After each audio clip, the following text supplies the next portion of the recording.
Sorry to interrupt your music, but if you shop online, you need to hear this. Truth is, there are deals out there you're probably not getting. That's why there's Honey. Honey is a free browser extension that scans the internet for discounts when you shop online, then applies the biggest savings to your cart automatically.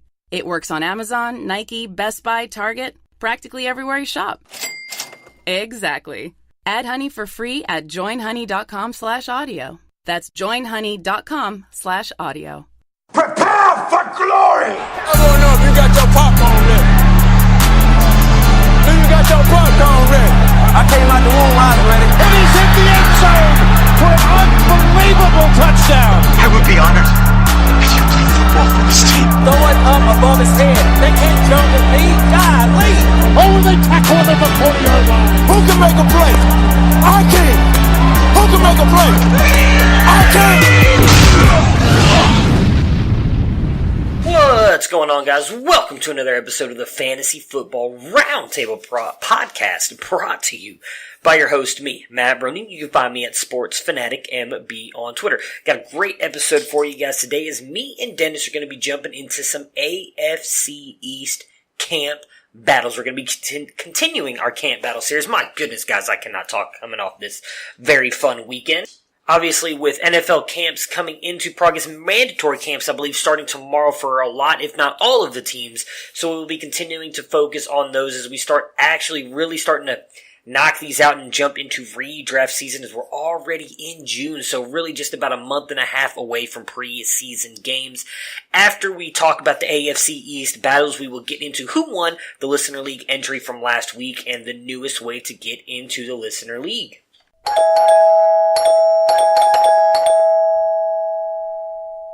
Hello! And as always, we have Mr. Dennis Bennett with us today to talk about those camp battles. Get out of the car! It's go time, you and me! Look, Mommy, the rhino's getting too close to the car. Him too afraid to get out. He just a little guy. That's it, big boy. I'm gonna wail on you. You're gonna regret volunteering for this job, Porky. Hey, boys and girls, it's Papa Smurf! You don't want none of me. Think it through. Come on, give me your best shot. I'll give you a free one. Let me have it. That's it? Come on, you can do better than that, can't you, Captain Limpris? Try again. Hey, everybody, is there a window open? I feel a draft. If I wanted to kiss, I would have called your mother. Come on. That was a good one. Dennis, how was your weekend? I had a phenomenal weekend. The kids were camping with Grandpa, took the wife to the Strawberry Festival in Troy, Ohio. Man, I scored major points. She's like, "You need the kids are going away. You need to plan something." Then she's like, "What did you plan? Because you screw everything up." I'm like, "I'm not telling you." There you go. So one of my coworkers has some food trucks. And I was like, "Hey, man, where are you this weekend?" And he's like, "Oh, I'm at the Strawberry Festival in Troy." He's like, "It's a really great festival." I'm like, "Cool. It sounds like a plan." My wife loves that. Arts and craft, fair food. It was phenomenal. We had a great time. Well, that is awesome. I'm proud of you, because I would have completely messed that up had something like that happen with me and my wife. I would have been like, "Okay, well, hey, let's go see that new movie came out. What is it? Aladdin, let's just go do that and then come home and relax." So yeah, she would have been mad at me. So, my dad always used to say, even a blind squirrel finds a nut once in a while. Yeah, well, I still need to find mine. But as I talked about in the intros there, we are doing camp battles. After the camp battles, we will announce our winner of the pet contest there, and we will discuss what the next way is to get an entry in. We're going to try, I haven't even talked to Dennis yet, so Dennis is just hearing this as you guys are. I'm thinking we probably need to speed this up a little bit, because if we continue on this pace, we're not going to fill the league until like mid-August. And I would like to get the draft done around then, and I don't want everybody to be kind of rushing to get in. So we will discuss that a little bit further off recording. But definitely today we'll do at least one more entry for that. Obviously, there's still a way to get in by leaving a review. I think we're up to 28. Last I saw, so 2 more entries, and those last people will get entered in, and one of those will be chosen at random to get in as well. We are at 6 right now. We will announce 7 today, so we're getting closer and closer to getting to this league full. And we are also getting closer and closer to having the shirts ready to look at. I've got a guy who's working on it. Me and Dennis have been talking back and forth. And I know a guy. Yeah, exactly. I do. I know a guy. I know a guy. And but he's working hard on them. We're giving him different ideas and different things to approach. And once those are good, I will be posting them on Twitter for everybody to see. I am excited with the direction they're going at the moment, though. So it should be a lot of fun. This league is going to be awesome.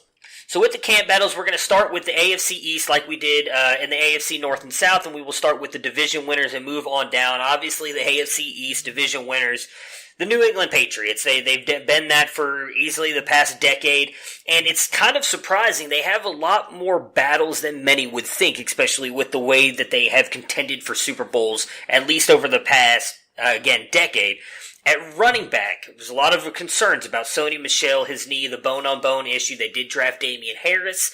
And then you have James White and Rex Burkhead, both very good receiving backs. All four of these guys kind of competing for the same roles altogether in that backfield. How do you expect this backfield to play out? Well, I think Belichick has established what he wants to do with Sony Michel. He's said that Michel has that bone-on-bone issue in his knee, and he's going to end up with a shorter career than maybe somebody that has two healthy knees. So he's said, we're going to put him in this role, and we're going to use him. I could see Michel having 15 to 18 touchdowns this year, having one of those LeGarrette Blount type of years where he rushes for 950 yards and 12, 14, 16 touchdowns, but cedes the passing game to James White, who's super effective. Change of pace to Damian Harris. You know, I know everybody's in love with Josh Jacobs, but Jacobs couldn't beat out Damian Harris at Alabama. Harris put up 2 1,000-yard seasons playing in front of Josh Jacobs. Harris, he caught 52 passes in college, including 22 in his senior season. So I could see Harris kind of being a combination of White and Michel, but definitely being the direct backup to Michel. I don't know if Burkhead's going to make the team. I could see them moving on from him. But I also know Burkhead he's not above playing special teams. So having all of them on the team going into the 2019 season probably is more than 50-50 odds. But the two primary guys are going to be Michel and White.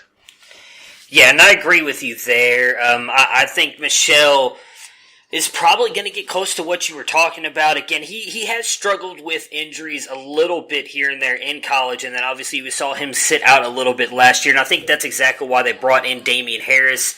I would not be surprised, and not just making the bone-on-bone comparison that Jay Ajayi had, but I would not be surprised if he had somewhat of a career like Jay Ajayi, where he is just, awesome for a couple of years and then just fades, because that injury is believed to be very serious, especially in running backs. I'm not a doctor, never been an NFL running back, so I don't know the kind of pain that brings.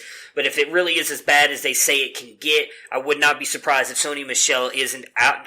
I don't want to say out of league, because I don't wish that upon anybody, but maybe not as effective as he has been 3 or 4 years down the road, which might be why they brought in Damian Harris. Keep him kind of fresh for the next couple years. They got him, in the 3rd round this past year in the draft, so they only have him for the 4-year contract, unfortunately. I don't know why I was thinking they had him in the 1st round and the 5-year contract, but because that was Michel. But, I do agree with you. I think he's going to be the change of pace guy.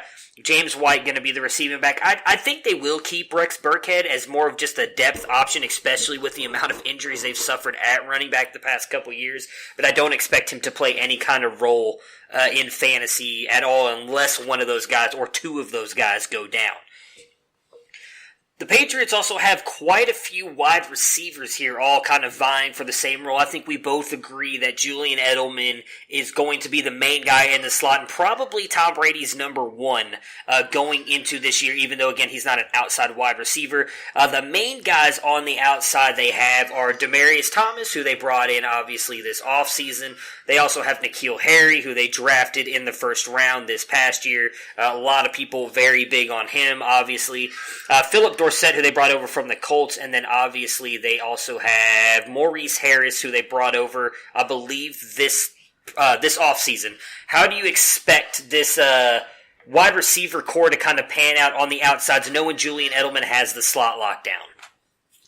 Yeah, I definitely think that it's going to be a combination. You know, when they're in two wide receiver sets, it'll be Edelman and Harry. Philip Dorsett will be the third guy, and he's going to continue to do play the role that he's played, which is the field stretcher, outside guy, running the fly routes. Harry, it's going to come down to how quickly can he learn to make the adjustments at the line of scrimmage to be comfortable for Brady. That's what Edelman does. They're like, Edelman seems to be that they share a mind almost. And so when Brady needs something, Edelman just does it without asking.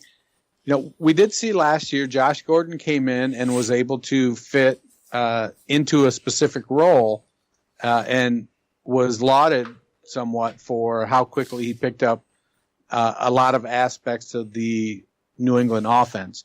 So it's not out of the realm of possibility that Harry comes in and is able to do something to make himself valuable to the offense. The other people on the team are all new as well.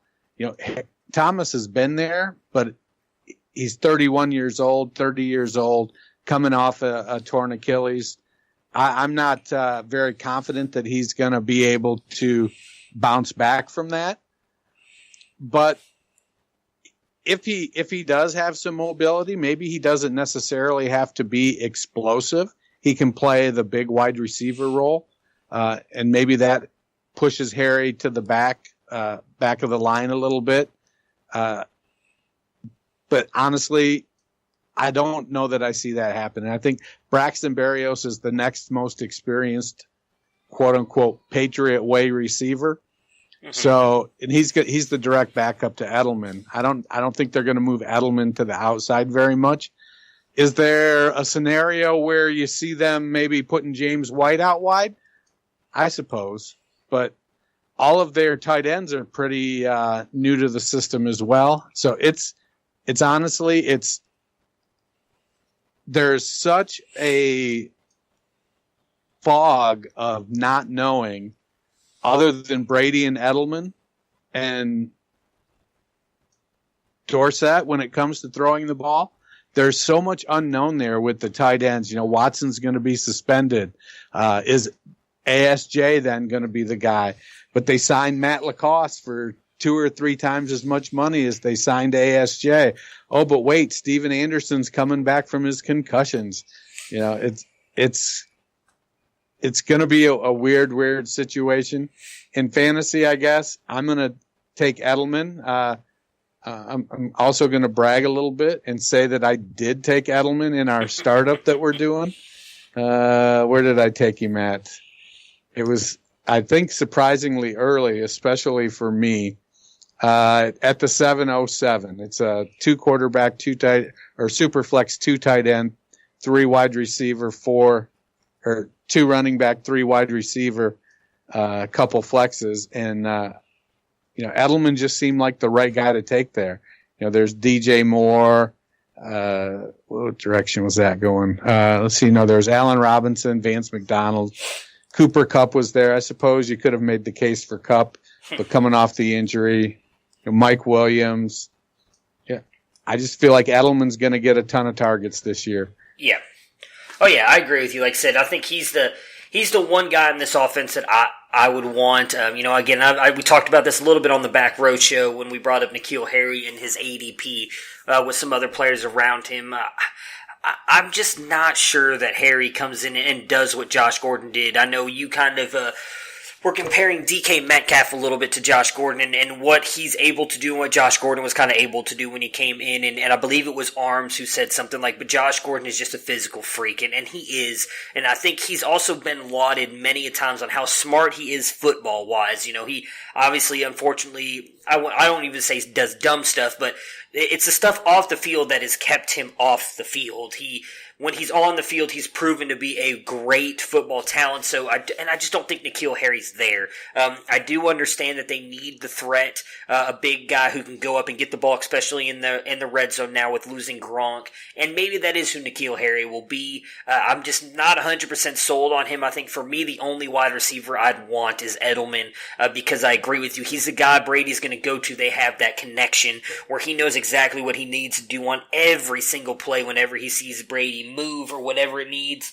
He's going to be there. So I love Edelman. I do think that N'Keal Harry is obviously going to win one of those spots. They spent a first-round draft pick on him unless he just completely comes into camp and falls on his face. He's going to be one of the wide receivers there. I would love to see Demaryius Thomas bounce back because I think he's a good guy, great wide receiver. I'd hate to see him go out the way that he has. Or could go out, obviously, with the injury to his Achilles. But I'm with you.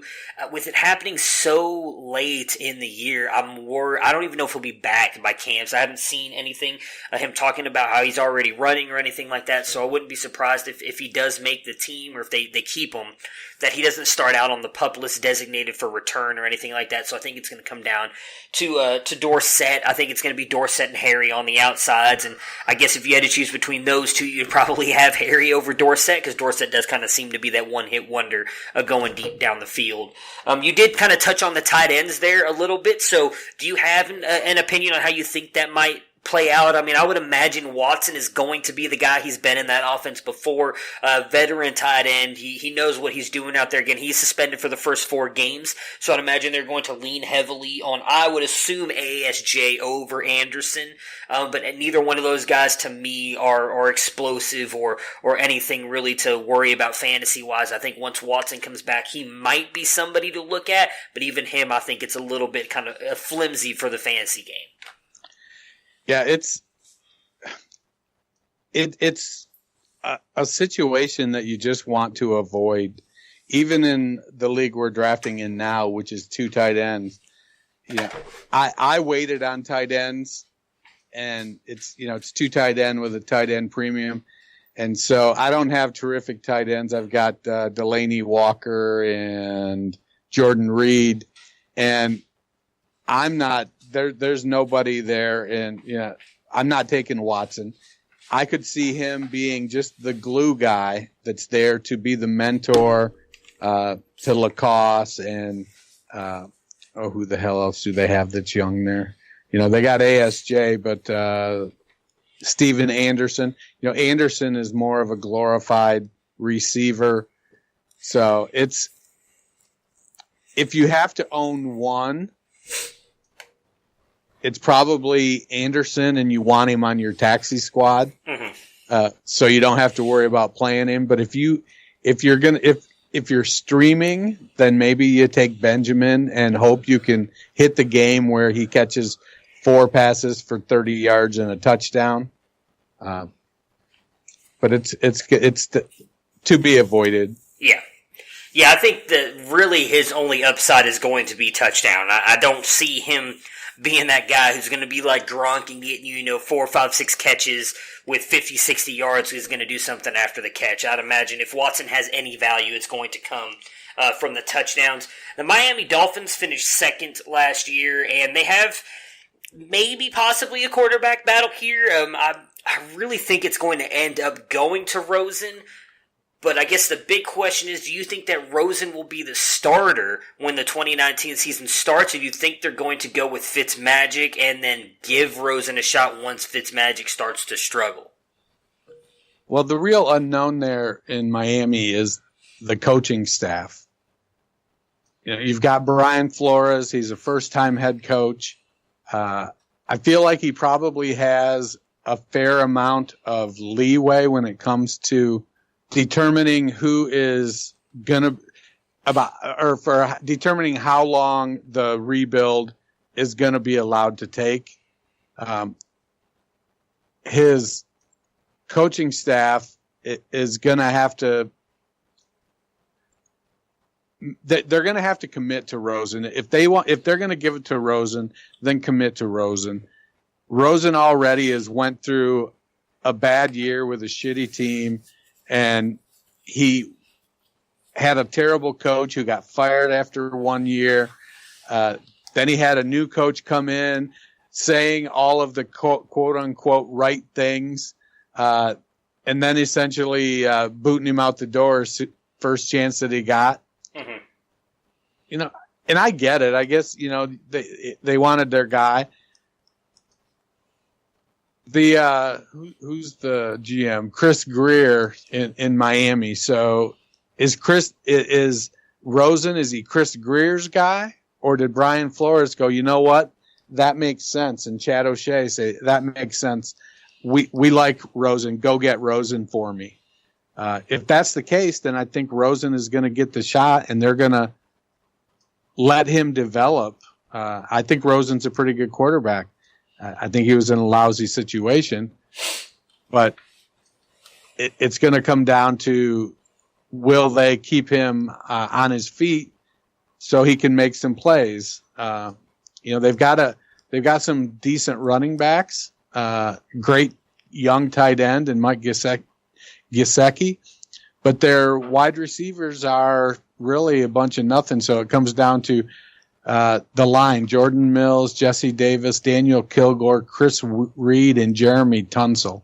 If those guys can come through and give Rosen protection, then maybe he's able to stay healthy all year and use this as a growing year, go into 2020 and draft some studs to put around him on offense. Yeah, and I'm right there with you. Like I said, I would not be surprised if Fitzmagic starts the season, but I agree with you. They're going to have to commit to Rosen. Maybe they let him sit a couple games to kind of continue to learn the offense, though he did come in there at the NFL draft. Teams that get new coaches are allowed to have their players in earlier than other teams. So he was already in there trying to learn this stuff. So maybe they do start the season with him. I hope they do. I've obviously been a noted Rosen hater, or however you guys want to put it. I've not been a big fan of his. That was accurate. Yeah. Well, I don't hate the kid. He's very good. He seems like a nice person. I hear he's got off-field stuff as well, and not necessarily the greatest person to deal with, but I've never dealt with him, so I can't comment on that. I just didn't think he was as talented as the other quarterbacks coming out in that class. And so far, I've been proven right, I feel. Now, again, as you pointed out, he was on a really bad team in Arizona, and I actually kind of think Miami might be, in a way, better, at least offensive line-wise, they're better. I mean, maybe not some of the weapons they have around them. They obviously don't have a DJ or Larry Fitzgerald, but I do like some of the players they have there. We'll get to one of the wide receivers I know we both like that they drafted. I believe we're both Kenyon Drake fans. I mean, again, I know he's not DJ, but I think they have some weapons around him and a good offensive line, regardless of whether or not they start the year with him as the quarterback or he gets the job. I think it's going to be a huge year for him because I think if he struggles, I would not be surprised, again, with all the rumors, they would possibly take a quarterback in the 2020 draft. And that's really going to suck for him because I would like to see him get an opportunity, a team to kind of believe in him and give him the opportunity to do something. So hopefully he's able to turn it around somewhat in Miami this year and prove that he can be a franchise quarterback. I was just talking about Kenyon Drake. So they have Kenyon Drake, Kalen Ballage, and then they drafted Myles Gaskin, who I was a big fan of coming out in the draft this year. Running back, for me, I think Drake's gonna be the guy. Again, we talked about him a little bit on the pod with the Back Row show the other day. When given the opportunity, Drake has been extremely good. I think that Drake is going to get probably 15 to 18 carries a game. Kalen Ballage, I think, is still going to get some run this regime. Not the Brian Flores, but I can't remember what you just said the GM's name was. Chris Greer, but he was the one who drafted Kalen Ballage, so he obviously believes in him. I think Kalen Ballage could possibly end up even being almost a goal line back, but he's going to come in, be a change of pace guy, take some carries away from Kenyon Drake, and I do think they'll use Myles Gaskin as well a little bit in the receiving game, though Kenyon Drake is very good in the receiving game. I don't think it's going to be necessarily a three-headed monster. If I had to guess, I would say that it's going to come down more to Drake and Gaskin, but I do think this is going to be the year Drake finally gets a shot at being the guy. Now, whether or not that he can hold up, I don't know, but I do think this is finally the year where he doesn't have a crazy head coach, as you put it on the Back Row Show episode, and he's going to get a shot to prove what he's really worth in the NFL. So I think if the Dolphins try to make Kalen Ballage a goal line back, they will be so disappointed. He's not a power back. Yes, he's big, but he's not powerful. He averaged 4.4 yards per carry in college, which seems respectable. Myles Gaskin averaged 5.6 yards per carry in college. Yeah. And Kenyon Drake averaged 6.4 yards per carry in college. He's not powerful. When I watched his college stuff, he's an oversized finesse back with suspect vision. He doesn't have great vision at all. I'm not a Ballage fan at all. I think that he was one of those guys that came in at almost 240 pounds at the combine and ran like a 4.40 and caught the ball really well. In his junior year in college, he caught 44 passes. So he can catch the ball. Get him out there in space with nobody around him so he can get himself turned around, then maybe he's fine. But he's not I don't think he's as good a pass catcher as Drake is. And Gaskin caught 65 passes himself in college and averaged 1,300 yards a season in 4 years. Gaskin had more than 1,300 yards 3 of his 4 years, and almost 1,300 his 4th year. So, to me, I think Ballage is going to end up getting opportunity and failing. I think I'd love to see Drake get at least 15 carries a game and at least 6 targets a game. He showed last year on, what did he have? He had 120 carries and 73 targets last year and still finished as RB14 in PPR. Yeah. So if you can get Drake 190 carries, 200 carries, and 100 targets, you're looking at a top 10 running back, somebody who's very dynamic. So to me, it's all Drake all the time, and then let Gaskin be the change of pace guy. I don't want anything to do with Ballage. Yeah, like I said, I don't either. You know that I've not been a fan of Ballage. We've talked about him many a times in the past. I love Drake. We were both on him last year, thinking that last year was going to be his breakout year, and then obviously he got Adam Gase there.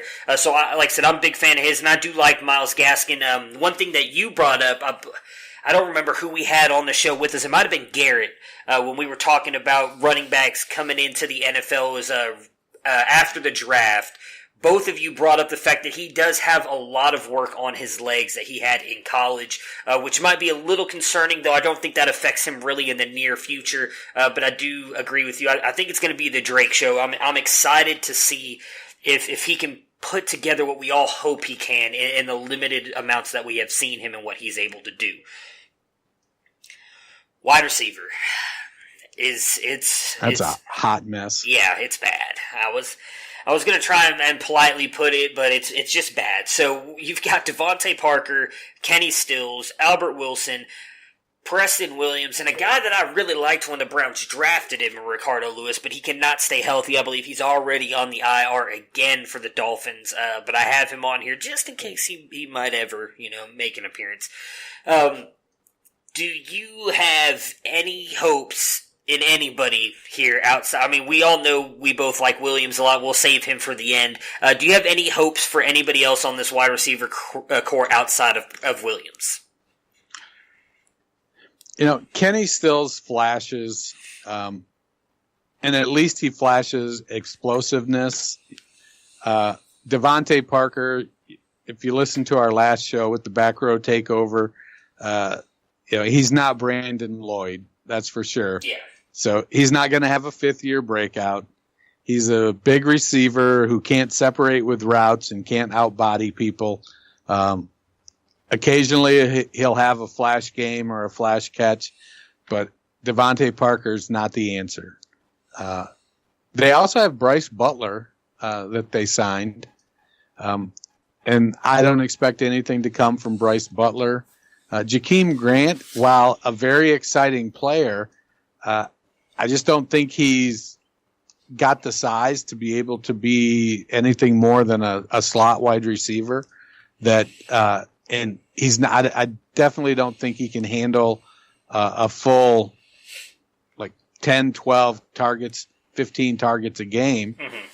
He's going to flash as well. The Dolphins have about 4 or 5 of these guys that if they get, they'll flash, give them some limited targets and they could flash. So maybe that's going to be their approach, is just to use a couple of these positions to rotate a bunch of these guys in and give them, each of them 30% of the snaps and just hope one of them catches lightning in a bottle periodically. Albert Wilson, he looked good in some games. Again, he's a smaller guy, but he's pretty sturdily built at 200 pounds. But he doesn't have, again, he's another guy that just hasn't really broke out. What did he have? 75, where's his targets? 35 targets. He only has, in 5 years, he's got 233 targets. He's not breaking out either. So the hope really is Preston Williams. Yeah. That's really all there is. Can Preston Williams keep his head out of his butt and show what he can he show his talent and stay out of trouble? If he can, Preston Williams could really be the steal of the draft. Yeah, I mean, we've talked about him many a times now. I'm a huge fan of his as well. You and I want to say it was Jared. You two first talked about him after the Combine episode because he wasn't invited. I think he had just run in his pro day whenever we were able to get Jared on. He ran a little bit slower than people had hoped, but still, I went back and looked at a lot of his tape based on what you guys were saying as well. He looks like he could be a stud in the NFL, and I don't think he has any real competition there in Miami. Obviously, I hope Devontae Parker can do something, but I agree with you. I don't expect this to be his breakout year and him all of a sudden become the wide receiver prospect everybody thought he was coming out of college. So I think it really does come down to Preston Williams. If you're looking at this just based on fantasy, I think this, for me, is much like the New England tight ends and just avoid it at all possible because we don't know what Rosen is going to be able to do there with any of these guys. I might take a flyer on Kenny Stills, especially in a best ball league, just because he's proven at times that he can be a deep threat and put up those few games here and there where he gets 100 yards and a couple touchdowns. And then, dynasty drafts, I'd take Preston Williams late because a lot of people seem to be passing on him. I know in the leagues that you and me are in, it's been kind of a game of chicken of who's going to get him first. You have gotten him before me most of the time, but there are a few that I've been able to get him in. I would take Preston Williams late in any startups or rookie drafts that you're in because a lot of people, it seems like, are not really paying attention to him, and I'm with you. I think he has a real shot to break out and be a star here in Miami. The tight end, for me, I don't think there's really a battle here. I think it's going to be Mike Gesicki, but Dwayne Allen is a proven vet. Do you think Allen poses any threat to Gesicki and his fantasy value this in 2019? Allen might vulture a couple touchdowns from him, but his best days are behind him. His rookie year, he caught 45 passes, and that was his peak, and that was in 2012. So I think Allen will come in. He's going to be a blocking tight end. He'll be the second guy. He's 265 pounds. He's the veteran presence. Gesicki is just such a good athlete that we sometimes forget that the conventional wisdom is it takes 2 or 3 years for a tight end to really get settled in. So you get Mike Gesicki coming in, and he's got all of this dynamic playmaking ability. And so we all want him to hit right now, but we just have to be patient and let him grow into being an NFL tight end. So I don't have issues with drafting Gesicki. I think it's definitely a, if you pull him as your second tight end or your third tight end in a dynasty league, then I think you're winning that position. I think he's going to be one of Josh Rosen's favorite targets, just because he's 6'6" and 250 pounds and can run a 4.5 40. Yeah, I'm right there with you. I mean, there's really nothing else to touch on with him. I like Gesicki. I think he's got a chance to really be a good tight end this year. So nobody circles the wagons like the Buffalo Bills. One of the biggest camp battles they have is something that's been debated on Twitter all over the place, and we did a little bit of it again on the Back Row Takeover show in the last episode for us. A lot of people, including you and me, think LeSean McCoy is going to eventually be off this roster, whether it's by cut or trade, because he's owed just way too much money for a team that's likely not competing for the playoffs. But if he does end up on the roster, even if you do think he's gone, I know we both touched on it in the Back Row show, but just really quick, Yeldon, Singletary, what do you think about this backfield battle? Well, I think T.J. Yeldon now at going into his fifth year, he has shown us exactly how average he is. He's 4 yards a carry. His best year was his rookie year. He had 182 carries for 740 yards. He can catch the ball well. He had 55 catches last year in Jacksonville. Rushed for 414 yards. But he's not the answer to your running back problems. He's a change of pace guy, third down guy, doesn't have a lot of power. I don't know if Devin Singletary is the answer, but I do know that T.J. Yeldon is not. I think Shady McCoy, he flashes a little bit, but at 31 years old, I feel like the Buffalo, with their young wide receiver core, their young offensive line and quarterback, they've been putting, they drafted Ed Oliver this year, Tremaine Edmonds last year. They're putting together a stout defense. I think they want to find out what they have. They're going to want to find out what they have in Singletary. And so I think they're going to move on from McCoy. Yeah, I'm right there with you. I've been a big Singletary fan. I've grabbed him in as many drafts as I can. I think as you guys all eloquently touched on the Back Row show, we know what T.J. Yeldon is at this point. And I think Singletary has a chance to be better than him, but even if he is, chances are he's going to be just as good or right around what T.J. Yeldon is. So I would bet on Singletary here. Yeldon is a phenomenal receiving back, and I think if they use him that way, he could be useful for fantasy. But give me all the shares of Singletary that I can get really quick.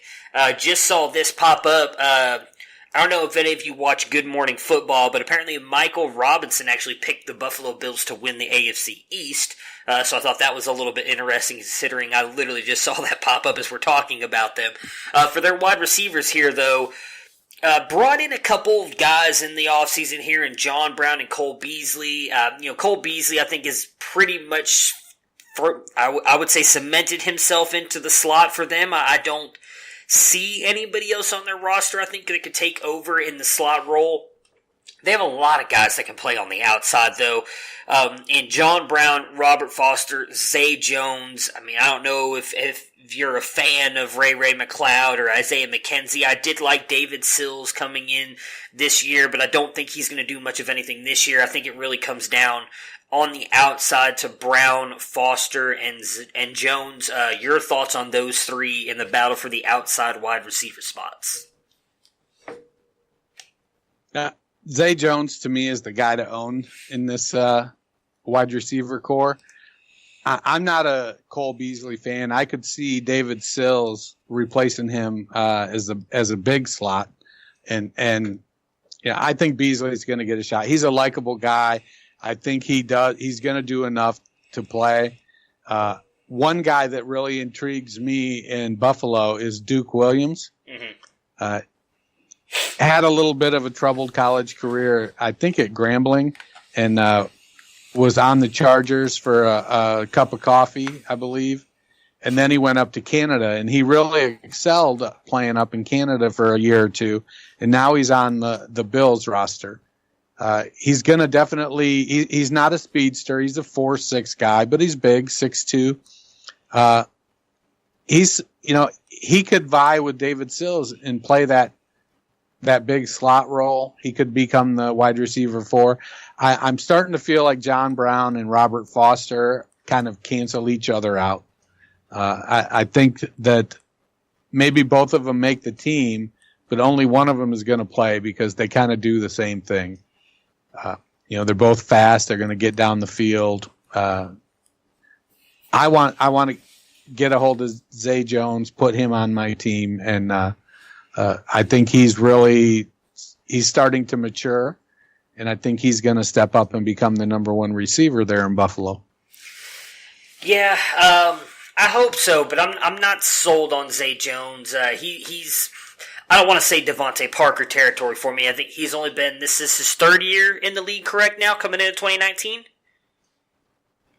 I don't know. Okay, well, I'm pretty sure that's right. I'll tell you here in a sec. But I'm just not sold. I haven't seen enough of him. Again, he did have the off-field stuff last year. Yes, this is going into his 3rd year, 2017. So, yeah. I liked him coming out of college, and I do think he has talent. He just hasn't shown it.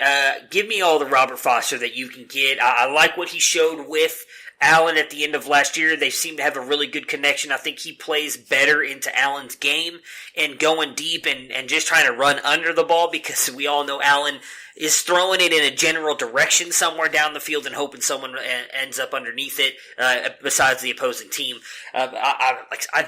I think Zay Jones is right there with Foster as the best options on that team. I agree with you. I don't think Cole Beasley is going to be much of anything for this team.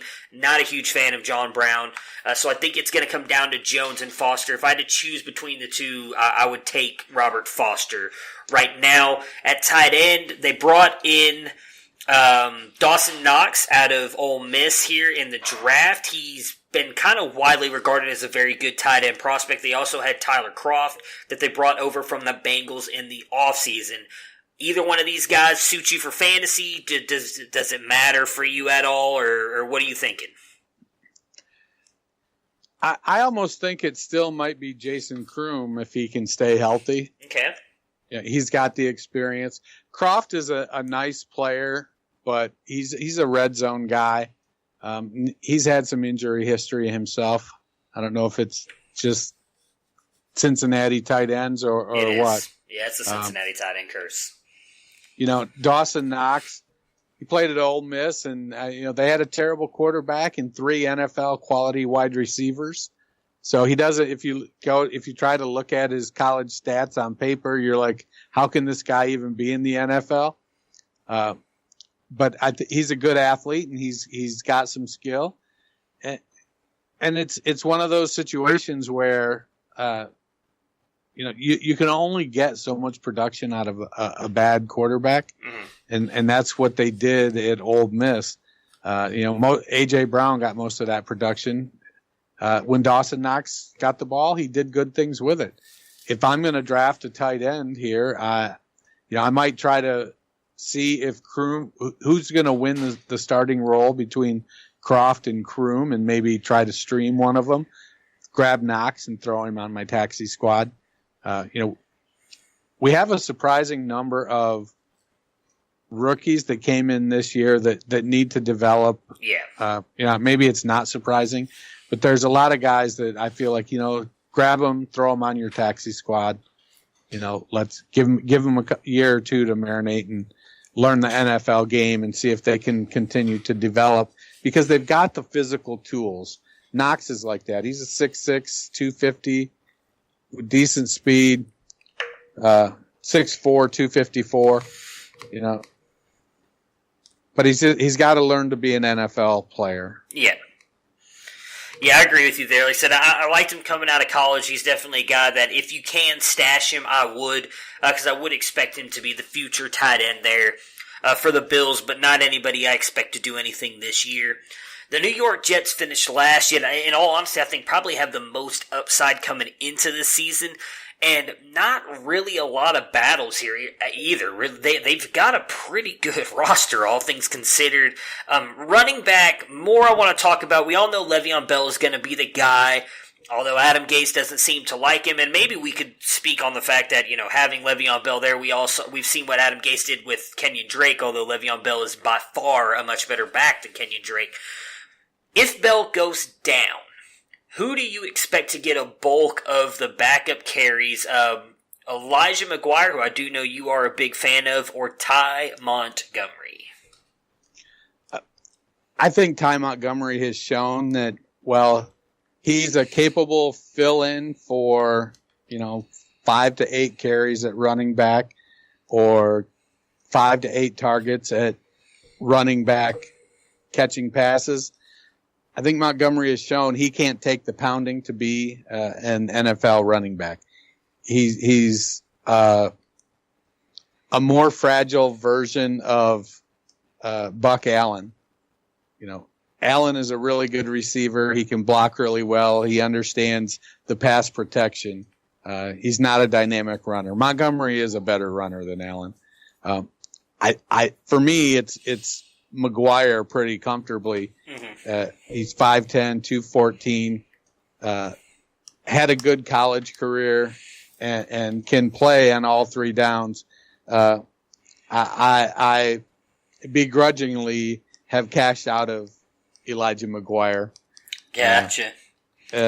When Bell went to New York, I had a ceremony and I burned my Elijah McGuire shares while I sat around with a cup of coffee crying. Yeah, I can understand that. I had such hope for McGuire. Hey, I was right there with you. I mean, I don't know if this is going to make you feel better or worse, but you actually had convinced me over the offseason to buy into McGuire a little bit more. I would not be surprised if McGuire gets a little bit more work than people think. So when it comes to rushing the ball, obviously I would say he was average at best, but he's a much better receiver than I think people realize. If you go back and look at some of the production he was able to put up when he really started getting the ball last year from week 9 on, I mean, I know 37 yards doesn't sound like a lot, but 27, 23, 29, 50, 24, all on just a couple catches a game. He's a very good receiver, had a lot of touchdowns as well built in there, whether it was the rushing. He went 3 weeks in a row with a rushing touchdown, added in some receiving touchdowns. Anybody who had him in the fantasy playoffs last year remembers that game. I think it was against Houston that he just went off on that game and probably vaulted a lot of people into the next round of the playoffs if they were counting on him. I would not be surprised if he gets a little bit more work than people expect, just because we've seen from Adam Gase, not just with the Kenyon Drake, but even when he was in Denver, he tends to use multiple running backs at times. Now, I know some people might say, hey, that's crazy. He's got Le'Veon Bell. He's going to use that guy 98% of the time, and you may be right. But if you got Le'Veon Bell, I would try and get Elijah McGuire if you can, because I would not be surprised if you use him more often than not. Or if you have Elijah McGuire and the Le'Veon Bell owner wants him, maybe hold off. Try and get the best deal out of him if you could. But I would try and hold on to him and see if he's got any kind of value going into the year. The wide receivers for the New York Jets are kind of the same thing here with the running back. So we know Le'Veon Bell, again, right now, the rock-solid one. I kind of feel like Robbie Anderson is the rock-solid one on the outside for the Jets. We really saw him come on at the end of the year there with Sam Darnold. Jermaine Kearse on the outside, maybe. Not a big fan of. I think there's a huge battle in the slot where we saw Quincy Enunwa play a lot. Him and Jamison Crowder, they did bring in Crowder in the offseason, so maybe that's them leaning toward Crowder. Do you think either one of these guys has a chance, or who do you think is going to be the guy in the slot? Do you think Enunwa plays there, or do you think they shift him outside? I think Enunwa is going to move outside. Crowder can't play outside. That's just not – that doesn't suit him.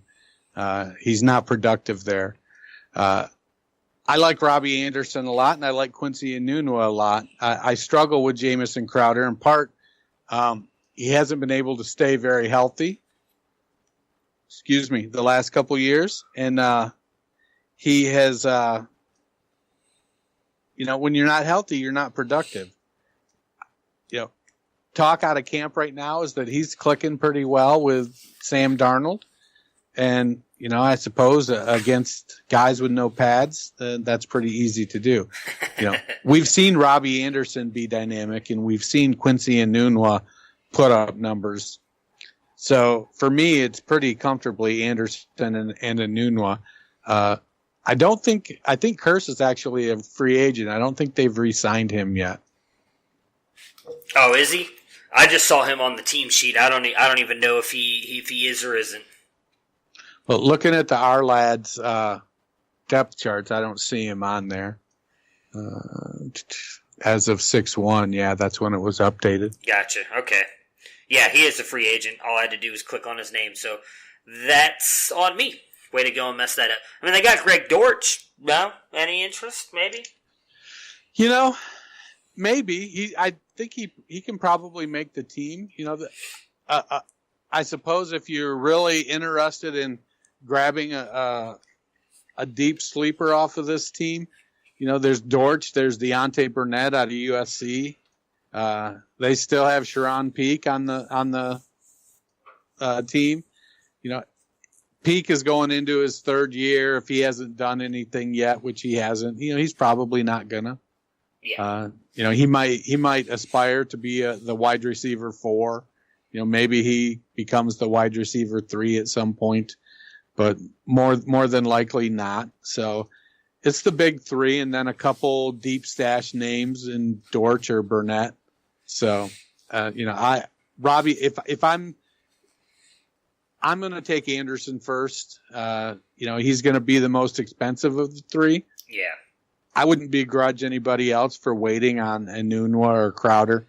I just think Anderson is the most dynamic of the receivers.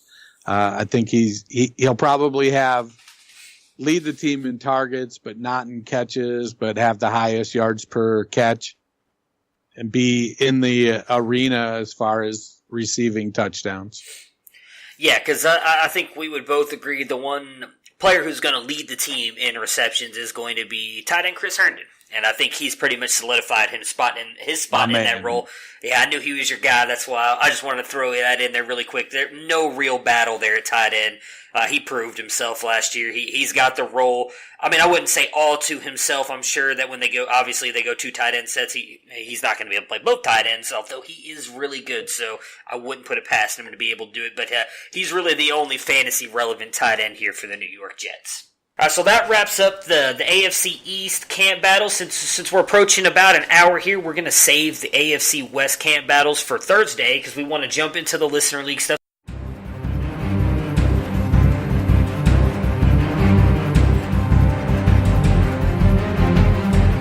In 2019, 10 random people came together to form the Knights of the Fantasy Football Roundtable.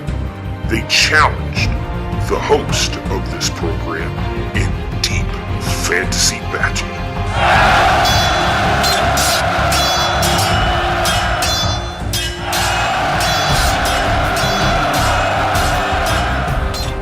In hopes of dethroning one of these hosts and proving that they themselves are the best in all of fantasy football. The fight will rage on through the entire 2019 season.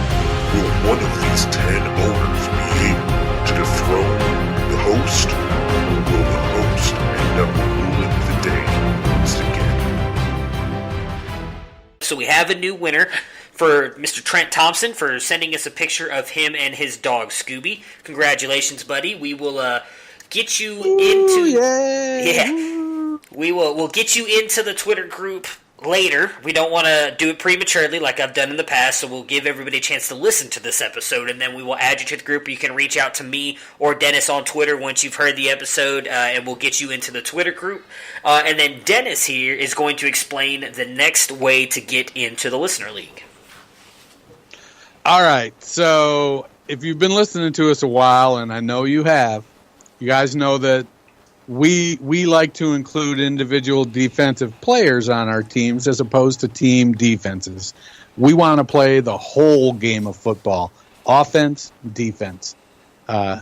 Occasionally we'll include a kicker, so we have special teams if we're forced to. So I guess maybe by whole game of football, I mean 2/3 of it.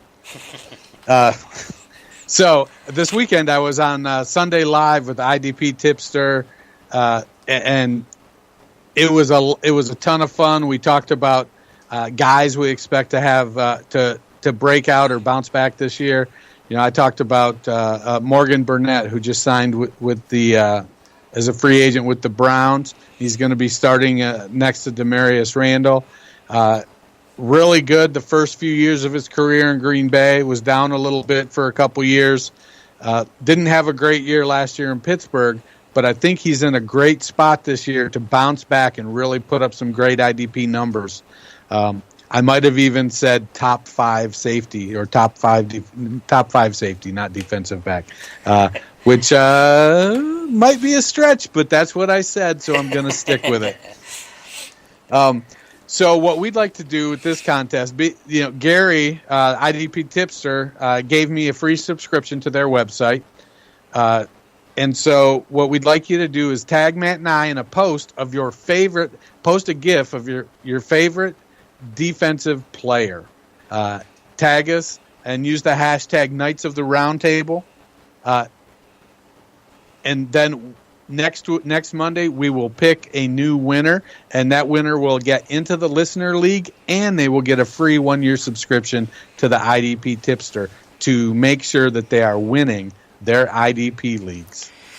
Yeah, and that'll be awesome getting the free subscription. We will also make sure that you cannot win the Listener League. I will do everything possible to make sure that doesn't happen so you don't get the extra benefits. No, I'm just messing with you. That'll be an awesome thing, and we appreciate those guys for not only having you on and allow you to be there and kind of help, obviously, promote our podcast and be on there and give them the great advice that you did, but also giving us the ability to give one of our listeners one of those free subscriptions, because that is awesome, and they're a great site, and everything they do is awesome. So it's great that we can provide that to one of our listeners as well.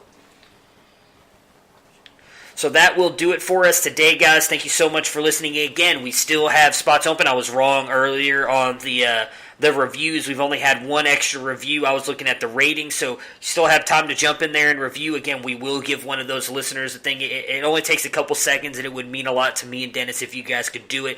So jump on to there, give a rate and review also. Just got news today, as Dennis posted online, that we are now on iHeartRadio, which is awesome. We are very proud of that. And I actually just got an email right before the podcast that we are now available on Stitcher as well. So once the podcasts go live and put them on Twitter, I will include the link to Stitcher as well from now on, like I did last week with Spotify and CastBox. So we are really proud and just thrilled to be on all these platforms, and might have some other stuff in the works as well that we'll be possibly announcing here soon, depending on how things go. So we're excited to continue to keep expanding and continuing to make this group bigger and better. Dennis, before we cut out of here, let everybody know where they can find you on Twitter, and if you have anything in the works for Dynasty Nerds. Right on. I am at culture_coach on Twitter. Shoot me a DM, ask me some questions, post it out there. I'm more than happy to answer and give you a hand. I want you to win your league, win your draft. It's all about having fun. Let's have a good time, play some fantasy football. I'm working on my next installment of Dynasty Stashes. With the NFC West. I did the NFC West. I'm doing the AFC West now, and that should be out within the week or so, or at least submitted within a week or so. Also working on a series over at Dynasty Nerds. A bunch of the writers are doing it. We're doing 32 teams in 32 days, and we're going to kind of recap every NFL team and the Dynasty, the fantasy football prospects on each team, offense and defense. So look out for that. Once we get some of those in the hopper, so we don't get too far behind, they'll start getting released. 32 teams in 32 days. If you haven't signed up for the Nerd Herd, you missed out on the early adopter, so price went up, but it's still worth it. You get 2 podcasts instead of 1. Rankings, all kinds of rankings. Yeah. Tight end premium superflex rankings, Devi rankings, standard rankings, IDP rankings. The IDP rankings are so cool. It's integrated with the offense, and so you can go on there and search, and you can look down and see, well, where do the rankers at Dynasty nerds think that you should start to take defensive players in a draft when you're, putting your team together. It's so cool. You got to check it out. Hashtag nerd herd. Yeah, it's definitely worth a subscription. I do the Devi rankings for there. Yep, exactly. Just a cup of coffee. So I do the Devi ranks. If any of you guys who are in Devi leagues, I just joined my first Devi league with a bunch of the writers in the Nerd Herd, so I'm excited about that. And I have a J.K. Dobbins article in the works right now, talking about how I think he's one of the elite backs in this coming class that everybody is overlooking. So excited to get that out as well. And definitely check out the 32 team articles once those start releasing. I've been looking at some of the stuff going on with those. They are going to be awesome. It's a great little project that Dennis put together there at the Nerd Herd. So guys, thank you again so much for listening. And again, if you guys have time, please leave a rate and review. We would really appreciate it, and we will talk to you guys again on Thursday. And if you're that jackass that gave us 1 star without a review, at least leave a review. Yeah, you can tell us what we did wrong. We'd appreciate that, too. We're more than happy to listen. We'll take it under consideration. Yeah, exactly. All right, Dennis, thank you, and I'll talk to you again soon. Right on. Prepare for glory! I don't know if you got your popcorn ready. Do you got your popcorn ready? I came out the womb, I was ready. And he's hit the end zone for an unbelievable touchdown. I would be honored if you played football for this team. Throw it up above his head. They can't jump with me. Golly! Oh, they tackle him at the 40-yard line. Who can make a play? I can. Who can make a play? I can.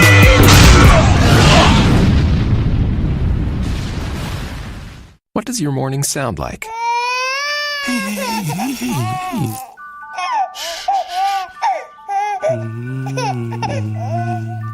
That's Daddy's little man.